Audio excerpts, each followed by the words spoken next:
So pregnancy test positive వచ్చిన తర్వాత మా దగ్గరికి వచ్చే కపుల్స్ చాలా కామన్గా అడిగే క్వశ్చన్ ఏంటి అంటే, మేడం మా భార్య భర్త కలవచ్చా, ఇంటర్కోర్స్ చేయొచ్చా, అది ప్రెగ్నెన్సీలో సేఫేనా, బేబీకి ఏమైనా ఎఫెక్ట్ అవుతుందా అని చాలామంది అడుగుతూ ఉంటారు. సో ప్రెగ్నెన్సీలో భార్య భర్త కలవడం, సెక్స్ అనేది సేఫా? సో దీని గురించి మనం మాట్లాడుకుందాం. సో నార్మల్గా న్యాచురల్గా ప్రెగ్నెన్సీ వచ్చినప్పుడు ప్రెగ్నెన్సీలో సెక్స్ అనేది అన్ని ట్రైమిస్టర్స్లోనూ సేఫే. అది ఎర్లీ కావచ్చు, సెకండ్ ట్రైమిస్టర్ అవ్వచ్చు, థర్డ్ ట్రైమిస్టర్ అవ్వచ్చు. ఎందుకు అంటే బేబీ అనేది లోపల ప్రొటెక్టెడ్గా ఉంటుంది. అమ్నియోటిక్ ఫ్లూయిడ్, గర్భాశయము, సర్వైకల్ ప్లగ్ ఇవన్నీ బేబీని ప్రొటెక్ట్ చేస్తాయి. సో హైడ్రోలికల్గా మొత్తం చుట్టూ వాటర్ ఉంటుంది. సో బేబీకి అయితే ఏమీ ఎఫెక్ట్ కాదు. సో లేట్ ట్రైమిస్టర్స్లో అంటే అబ్డమెన్ చాలా గ్రో అవుతున్నప్పుడు పొజిషనల్ డిస్కంఫర్ట్ అనేది కపుల్కు ఉంటుంది. So if they are comfortable they can go ahead అనమాట. సో చాలామంది ప్రెగ్నెన్సీ ప్లానింగ్ చేస్తున్న ఉమెన్కి ఒక కామన్ డౌట్ ఉంటుంది. ప్రెగ్నెన్సీ టెస్ట్ అనేది ఎప్పుడు చేయించుకోవాలి, యూరిన్ టెస్ట్ చేసుకుంటే సరిపోతుందా, లేదా ఖచ్చితంగా బ్లడ్ టెస్ట్ ఇవ్వాలా అనేది చాలామందికి ఒక కామన్గా ఉండే డౌట్. సో ఆ టాపిక్ గురించి ఈరోజు మాట్లాడుకుందాం. సో జనరల్గా మనకి urine pregnancy test and beta HCG, serum beta HCG అనేది 2 టైప్స్ ఆఫ్ టెస్ట్ ఉంటుందన్నమాట.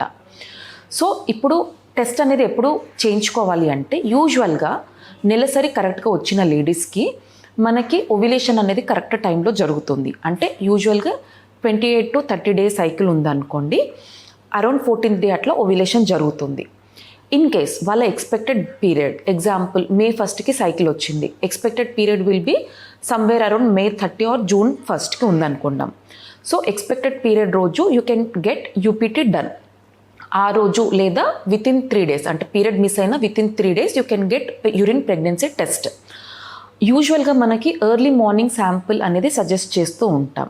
ఎందుకంటే ఎర్లీ మార్నింగ్ శాంపుల్లో హెచ్సిజీ లెవెల్స్ అనేటివి కాన్సంట్రేషన్ ఎక్కువగా ఉంటుంది కాబట్టి ఈ టైంలో చేయించుకున్నట్టయితే టెస్ట్ రిజల్ట్ అనేది అక్యురేట్గా ఉంటుంది. కాబట్టి ఎర్లీ మార్నింగ్ శాంపుల్తో టెస్ట్ చేసుకోమని సజెస్ట్ చేస్తూ ఉంటాం.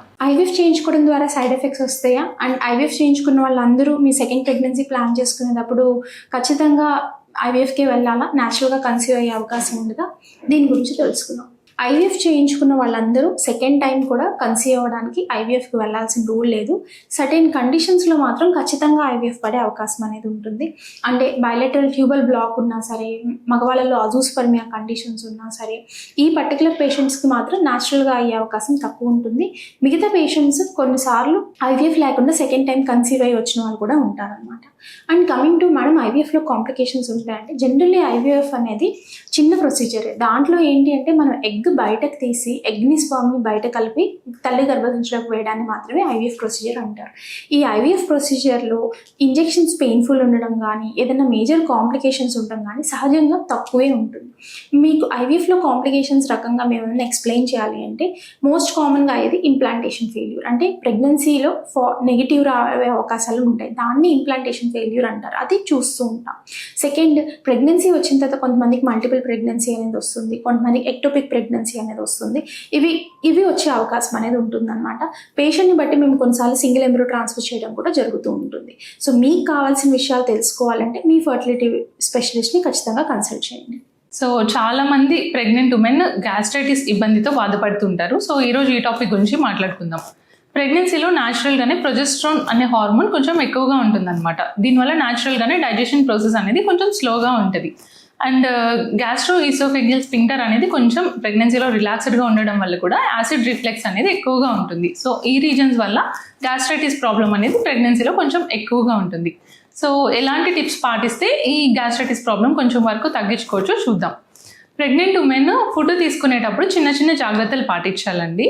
సో ఒకేసారి హెవీగా తినడం కాకుండా కొంచెం కొంచెం స్మాల్ ఫ్రీక్వెంట్ మీల్స్ అంటాం, కొంచెం కొంచెం ఎక్కువ సార్లు తినాలన్నమాట. సో స్మాల్ పోర్షన్స్లో మీ మీల్స్ని ఒక 3 మీల్స్ని ఒక 4 to 6 మీల్స్ కింద డివైడ్ చేసుకుని తినండి.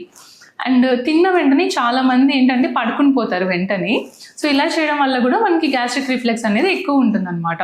సో తిన్న వెంటనే పడుకోకుండా అట్లీస్ట్ ఒక 25 to 30 minutes కూర్చొని కానీ మైల్డ్ వాకింగ్ కానీ చేసుకోవడం ద్వారా కూడా గ్యాస్ట్రైటిస్ అనేది తగ్గించుకోవచ్చు. అండ్ చాలామంది ఏంటంటే ప్రెగ్నెన్సీలో కూడా నార్మల్గా ఎంత స్పైసీగా తింటారో అట్లనే తీసుకుంటుంటారు. సో ప్రెగ్నెన్సీలో కొంచెం లెస్ స్పైసీగా తీసుకోవాలండి ఫుడ్.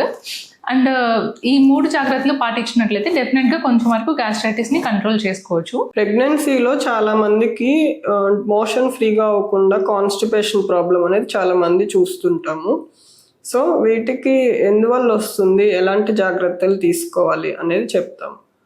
కొంతమందికి ఏంటంటే ఆల్రెడీ ప్రీవియస్గానే వాళ్ళకి కొంచెం మోషన్ ఫ్రీగా అవ్వకపోవడం ఇట్లాంటివి ఉంటాయి. వాళ్ళు ఏంటంటే రెగ్యులర్గా హెల్దీ డైట్ అనేది ఫాలో అవ్వడం, ఆల్రెడీ ముందు ఏమైనా హెమరాయిడ్స్ ఇలాంటి ప్రాబ్లమ్స్ ఉంటే ఒక్కసారి సర్జరీని కన్సల్ట్ అవ్వడం ఇలాంటివి చేయాలి.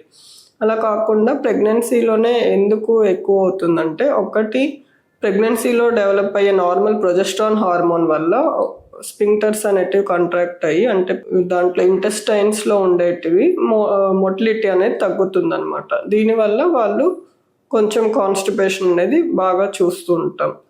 నెక్స్ట్ వచ్చేసి నెలలు గడిచే కొద్దికి 7-8 మంత్స్ అయ్యే కొద్దికి ఆ యూట్రస్ యొక్క దాని సైజ్ వల్ల లోపల పేగులు కొంచెం బ్లాక్ అవుతాయి. దీనివల్ల కూడా చూస్తుంటాం. నెక్స్ట్ నార్మల్గా ప్రెగ్నెన్సీలో ఐరన్ సప్లిమెంట్స్ అనేటివి ఇస్తాం. ఐరన్ వల్ల కూడా కొంచెం కాన్స్టిపేషన్ రిస్క్ అనేది ఉంటుంది.